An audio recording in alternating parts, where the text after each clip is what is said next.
Hola gente bonita, yo soy Lore del Sistema Longsol y este es nuestro canal para hablar de trastornos disociativos. Ocurrió agarrar algunas de las preguntas que se hacen en Google. Ya ven que cuando ustedes ponen cualquier tema hay una sección de las preguntas frecuentes que se suelen mandar a Google, así que decidimos responder algunas de esas en un solo video, tratando de hacerlo bastante rápido. La primera es: ¿qué causa la personalidad múltiple? Acuérdense que para los trastornos son múltiples factores. En el caso del trastorno de identidad disociativo y otros trastornos de trauma, están relacionados a traumas severos en la infancia que perduran con el tiempo, además de altas capacidades disociativas del niño y la falta de apegos seguros o el tener un apego desorganizado, que también les hemos comentado en otros videos. Todas las personas nacemos con distintos estados del yo, distintos estados muy básicos. Han visto que los niños pueden cambiar de estado de ánimo muy rápido. Quiero comer, tengo frío, tengo hambre, quiero ir al baño, quiero un abrazo. Y conforme vamos creciendo y aprendiendo del mundo, estos estados del yo, que también van volviéndose más complejos, se terminan de fusionar alrededor de los 7-8 años. Lo que sucede con el trauma es que estos estados básicos se mantienen separados, puede lograr integrarse con los demás, y si sucede mucho durante mucho tiempo, estos estados se quedan separados y crecen por su cuenta. La analogía es como con los huesos de bebé. Los bebés nacen con más huesos que de los que tiene una persona adulta, y al crecer se van calcificando y se van fusionando los huesos. Por ejemplo, el cráneo, nacemos con un cráneo relativamente flexible y como que dividido en partes. Es más o menos así.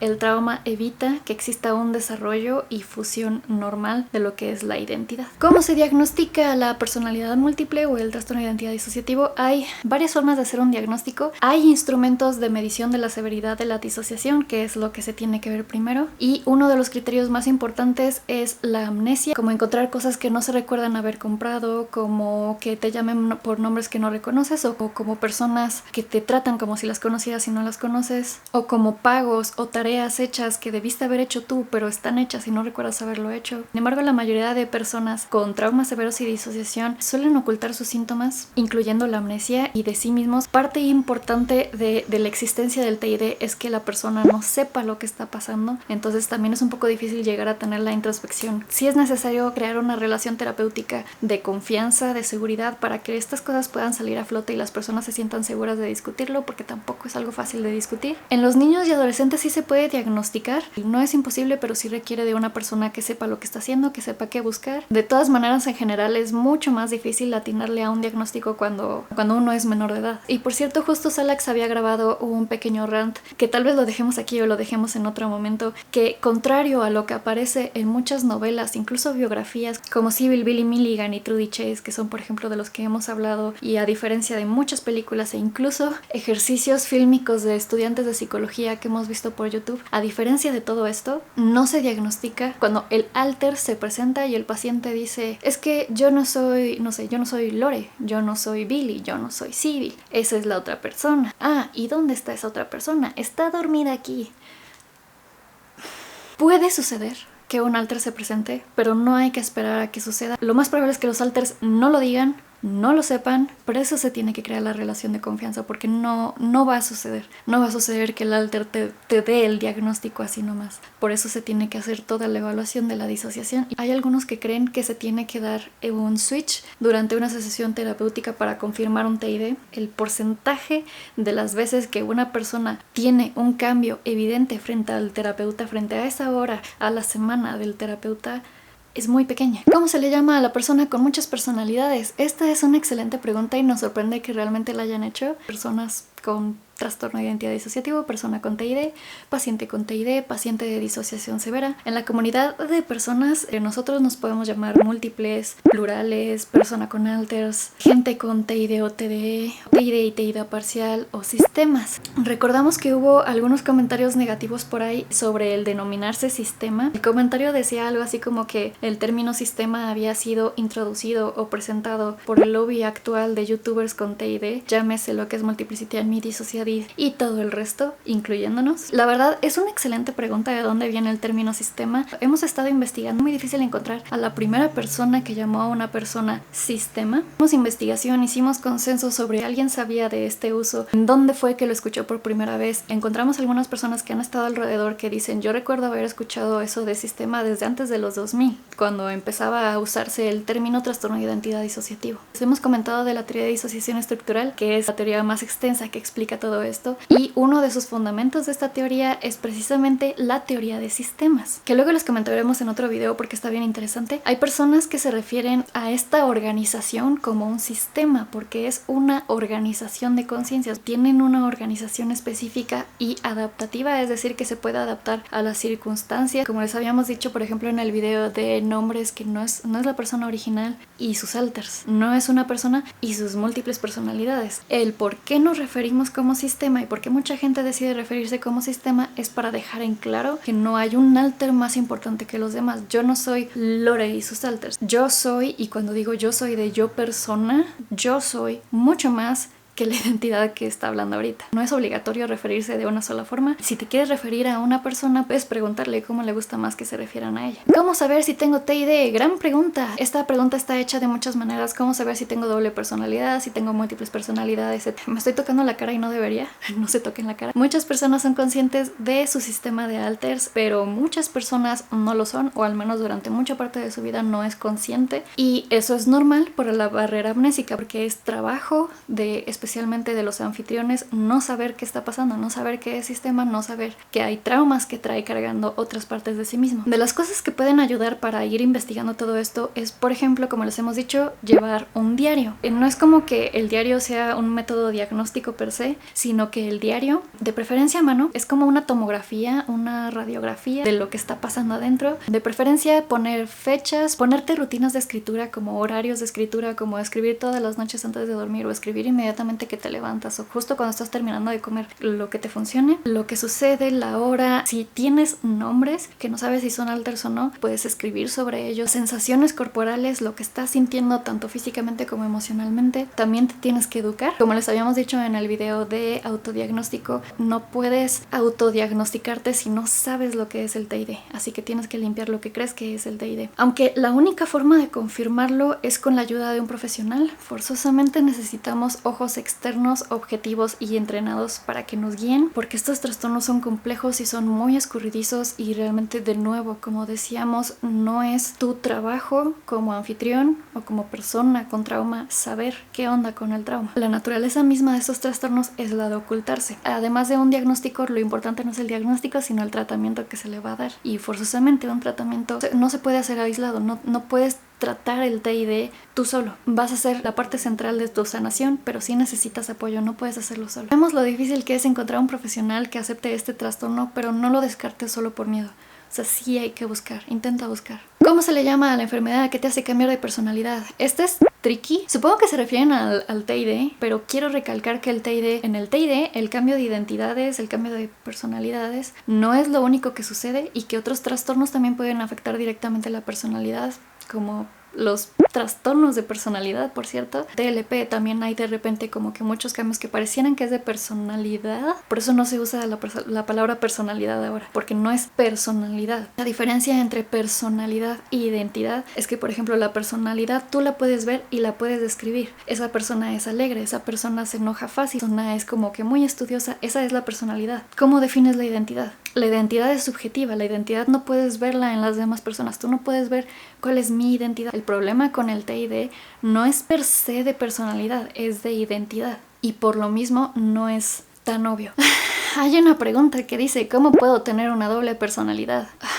En primer lugar, no se llama doble personalidad al TID. Hay quienes le dicen así, pero es incorrecto y confunde bastante. En segundo lugar, no puedes causarte TID voluntariamente, mucho menos si eres un adulto. Y en tercer lugar, no quieres tener TID. Quieres tener posiblemente lo que crees que es el TID. El TID no es tener amigos en tu cabeza o tener a alguien que lave los platos porque tú no lo quieres hacer. Es como si las personas dijeran, quiero tener estrés postraumático, como de los sobrevivientes del holocausto nazi que han perdido sus ganas de vivir y han perdido su fe en la humanidad. Más o menos así suena. Si te parece exagerado, es porque todavía no sabes lo que es el TID.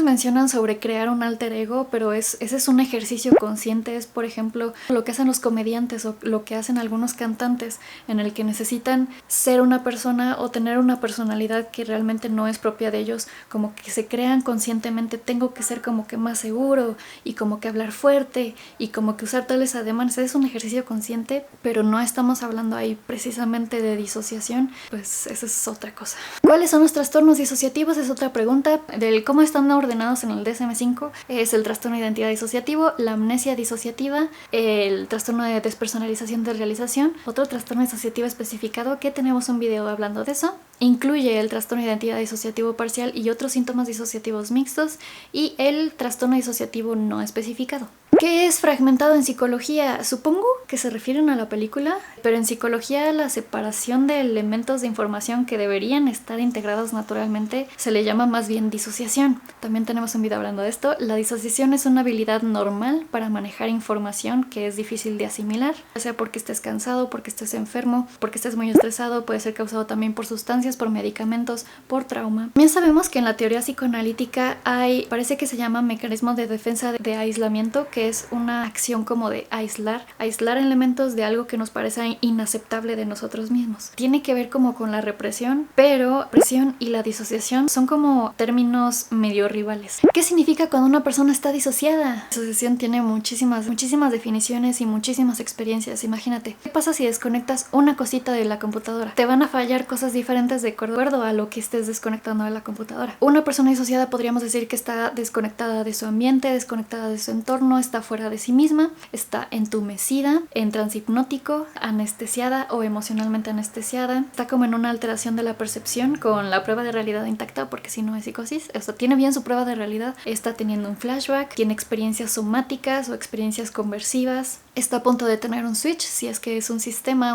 de alters o un múltiple, o puede ser un alter simplemente que está fuera de sí. También se puede referir a una persona que está organizada internamente en forma de un sistema de alters, así que depende mucho. ¿Cuáles son los síntomas o cómo saber si una persona tiene doble personalidad? Les recordamos que doble personalidad es un término que ya no se usa. Los síntomas son muy diversos y la verdad depende de cada persona. Tenemos un video hablando de esto. Principalmente es amnesia, muchos síntomas disociativos como los que acabamos de mencionar, muchos escuchan voces, alteración y confusión de identidad son muy importantes. Tienen lapsos de memoria, periodos de amnesia, ya sea de amnesia recurrente, de amnesia del pasado, de amnesia depende del tipo de memoria. Pierde o recupera habilidades, tiene apego desorganizado, síntomas de trauma y de trauma complejo como flashbacks, recuerdos corporales, dolores de cabeza muy intensos, historias de trauma y múltiples diagnósticos, convulsiones no epilépticas o disociativas, distorsiones en el tiempo, etc. Todos estos síntomas son muy internos y sutiles o poco observables. Realmente para saberlo tienes que preguntarlo. La mejor manera de confirmarlo, ya lo habíamos dicho, es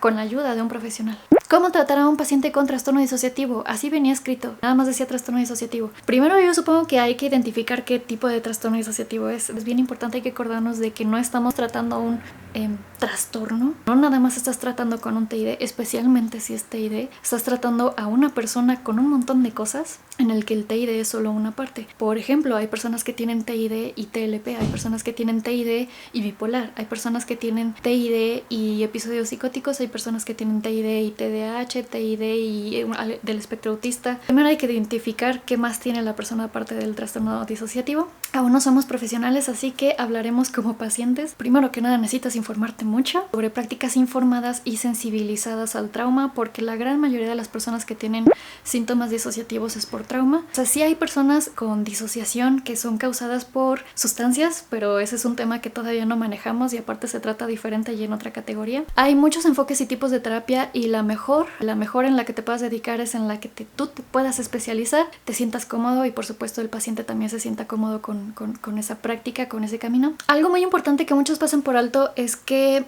las personas, especialmente las personas que sufrieron trauma, necesitan sentirse en control de su tratamiento, así que el cómo tratarlo no nada más va a depender de ti, es algo que se le tiene que informar a la persona tiene que estar de acuerdo y se tiene que ser un trabajo en equipo, no es nada más algo que tú hagas. Y por cierto, no quieras forzar una integración ni trabajar en el trauma de inmediato. De hecho, esos son el tercer y segundo paso respectivamente. Lo primero que se tiene que hacer es trabajar en las habilidades de manejo básicos. Es obviamente conocer a la persona y, como habíamos dicho, trabajar en la relación de confianza. Sugerimos también que te unas a profesionales de trauma, principalmente los que están enfocados al EMDR, terapias somáticas o al ISSTD. Y un consejo personal: No le digas que ignore las voces, porque la disociación en sí misma es un acto de ignorar, es un acto de apartar de la conciencia, y para combatirla no puedes seguir haciendo lo mismo. Tienes que hacer lo opuesto, tienes que reconocerla, validarla, entenderla, no juzgarla específicamente y gentilmente enseñarle a la persona a lidiar con lo que sea que esté tratando de alejar. Esta pregunta es muy graciosa. ¿Cómo es una persona con múltiples personalidades? ¿Cómo es? No sé si se refieren a los síntomas. Realmente difiere mucho de persona en persona. Supongo que tal vez se refieren a cómo identificar, pero la verdad es que es muy diferente. Se va a ver muy diferente en cada persona, y como les habíamos dicho, es algo muy sutil. ¿Cómo es una persona con TLP? Y no me digan que es impulsiva, o sea, porque sí, es un síntoma, pero ¿cómo es la persona?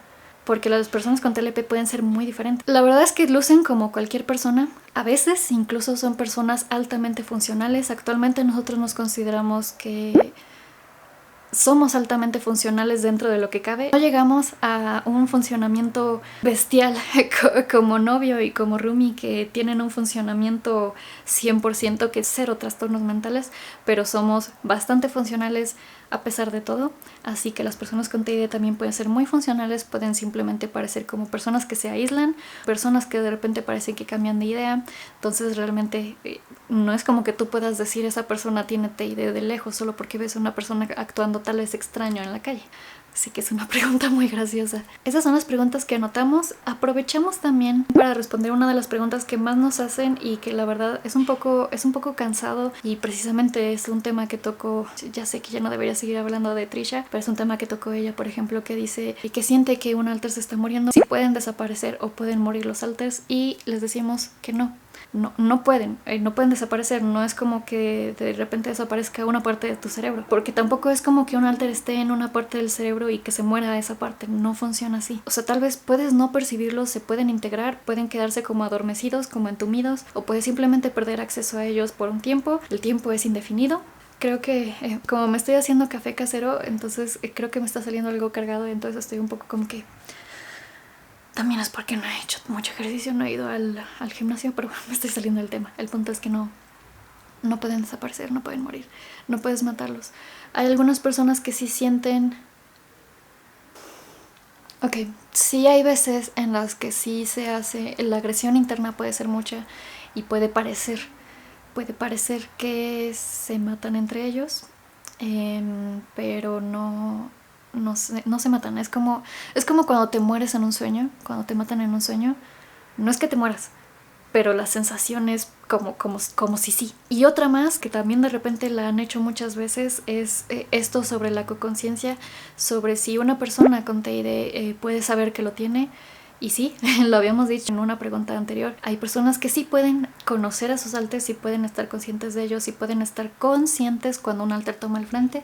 Hay personas que no. La gran mayoría de personas tiene un nivel de coconciencia más o menos desarrollado. Tal vez precisamente por esto es que el 6% de las cosas con TID es evidente, que es una memoria... una amnesia absoluta es el TID del libro. Esa cantidad de personas con amnesia total, por ejemplo Kim Noble, es muy pequeña. Junto a esto está la pregunta de si, ¿qué pasa cuando un alter toma el frente? O sea, ¿qué pasa con el alter que estaba al frente? Pueden pasar muchas cosas. Puede ser que simplemente se sienta estando consciente, pero que sepa que él no está al frente.